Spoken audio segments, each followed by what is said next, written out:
And even before the murders of Renee Good and Alex Preddy, we had documented over 170 American citizens who had been arrested and detained by ICE and Border Patrol. When we talk about Chongli Scott Tao, who was arrested, Patty O'Keefe, Aaliyah Rahman, Sue Chincher, and we can go on and on.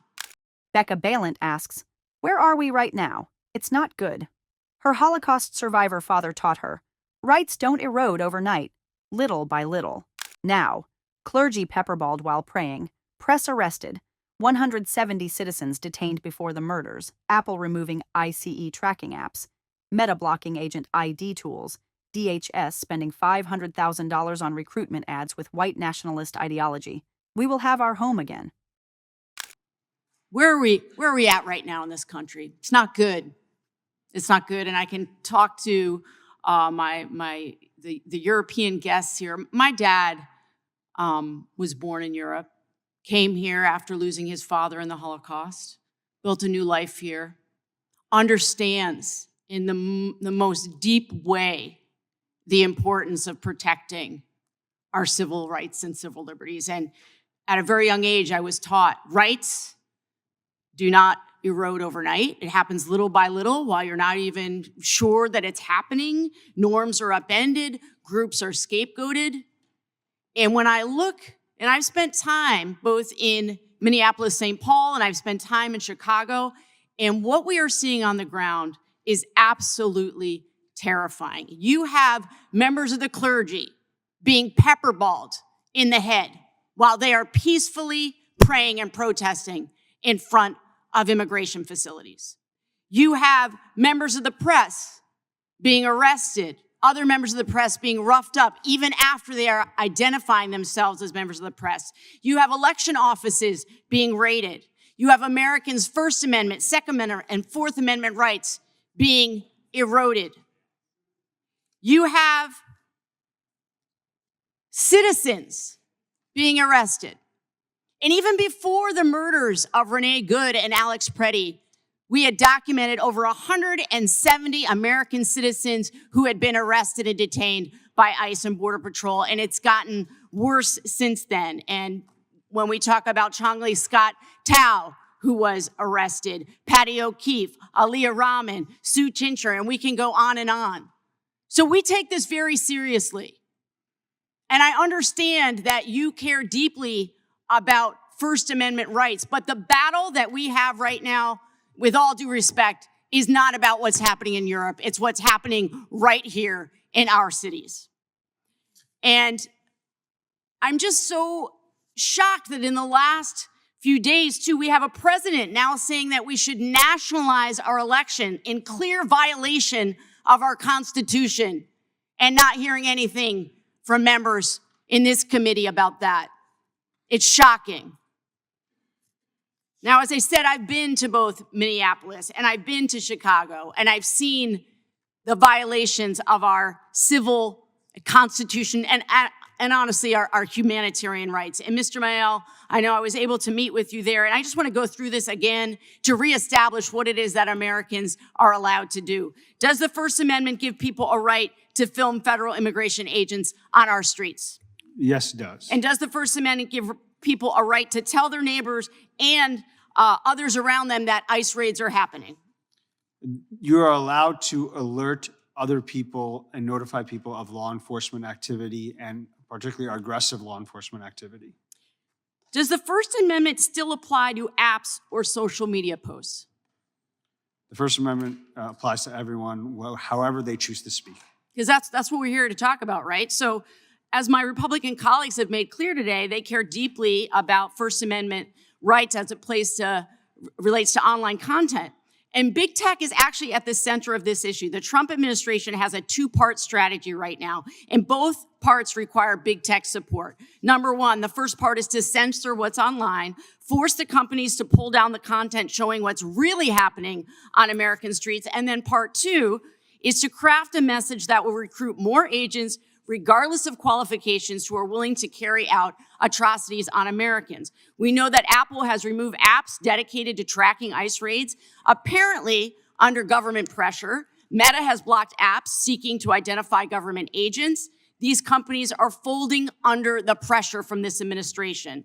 The press has reported that both Google and Meta have taken millions of dollars from DHS to display content with clear connections to white nationalism. Since last summer, DHS has reportedly spent $500,000 on recruitment advertisements.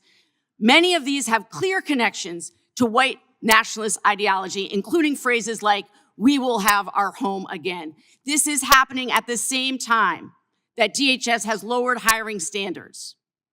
I have a letter, along with my colleague on this committee, Representative Jayapal, that we sent to Meta and Google demanding answers regarding the work with the Department of Homeland Security in recruiting immigration agents for Trump's assault on American cities. We're demanding that these companies provide us with answers to why they are choosing to platform this hatred, this scapegoating, and are complicit in what I believe is President Trump's authoritarian work. So the dangers are right here at home, and that's why we're speaking up in this committee, and I yield back.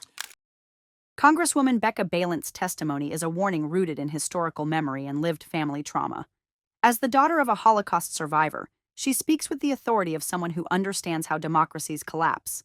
Not through sudden coups, but through incremental erosion of rights, scapegoating of vulnerable groups, and the complicity of institutions that choose power over principle. Balint opens with a question. Where are we at right now in this country? It's not good. She grounds her perspective in personal history. My dad was born in Europe, came here after losing his father in the Holocaust, built a new life here, understands in the most deep way the importance of protecting our civil rights and civil liberties. From a young age, she was taught, rights do not erode overnight. It happens little by little while you're not even sure that it's happening. Norms are upended. Groups are scapegoated. She documents what she has witnessed in Minneapolis, St. Paul, and Chicago. What we are seeing on the ground is absolutely terrifying. You have members of the clergy being pepperballed in the head while they are peacefully praying and protesting in front of immigration facilities. You have members of the press being arrested, roughed up even after identifying themselves as press. You have election offices being raided.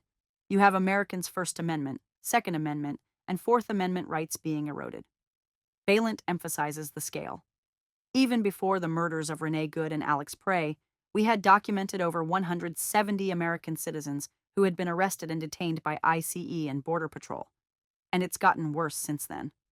She names victims: Chongle Scott Tao, Patty O'Keefe, Aaliyah Rahman, Sue Tyner. She addresses the foreign witnesses. I understand that you care deeply about First Amendment rights, but the battle we have right now, with all due respect, is not about what's happening in Europe.